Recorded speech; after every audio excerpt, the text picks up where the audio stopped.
প্রিয় দর্শক, কিভাবে আপনি আপনার পিসিতে যেকোনো ব্রাউজারকে বা অন্য কোনো অ্যাপসকে ডিফল্ট হিসেবে সেট করে রাখবেন। অর্থাৎ আপনি চাচ্ছেন যে এই যে ক্রোম ব্রাউজারকে আপনি আপনার ডিফল্ট ব্রাউজার হিসেবে রাখবেন। ডিফল্ট ব্রাউজার বলতে কি বোঝাচ্ছে আসলে? ডিফল্ট ব্রাউজার বলতে আপনি আ ওপেন করলেই কোনো কিছু ফাইল ওপেন করলেই ওই অ্যাপসটাতে অটোমেটিক ওপেন হবে। যেমন আপনি যদি কোনো পিডিএফ ওপেন করতে চান, তাহলে আপনি যদি চান যে ক্রোম ব্রাউজারে সেটা ওপেন হবে, অটোমেটিক সেটা ক্রোম ব্রাউজারে ওপেন হবে। ওকে। তো চলেন আমরা কাজটা কিভাবে করব? এটা করার জন্য আপনাকে এই যে স্টার্ট মেনু দেখতে পাচ্ছেন, এখানে ক্লিক করতে হবে। স্টার্ট মেনুতে ক্লিক করার পর এখান থেকে এই যে সেটিংস, এই সেটিংসের উপরে একটা ক্লিক করবেন।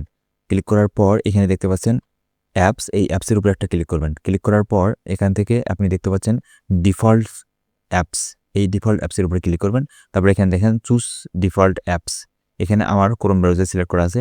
আমি যদি চাই নিচের এই কাহাব অথবা মাইক্রোসফট ইটস অথবা আউটলুক এগুলোর মধ্যে যেকোনো একটাকে ডিফল্ট হিসেবে সেট করে রাখতে পারবো। পাশাপাশি মিউজিক প্লেয়ার আমি দেখেন এখানে মিডিয়া প্লেয়ার ডিফল্ট হিসেবে সেট করা আছে। আমি যদি অন্য কোনো Adobe Audition বা অন্য কোনো অ্যাপস এগুলো চাই, এগুলো সেট করে রাখতে পারবো। ওকে?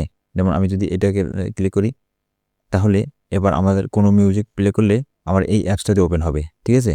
আগে হয়তো আপনার এই যে মিডিয়া প্লেয়ারে, ওকে?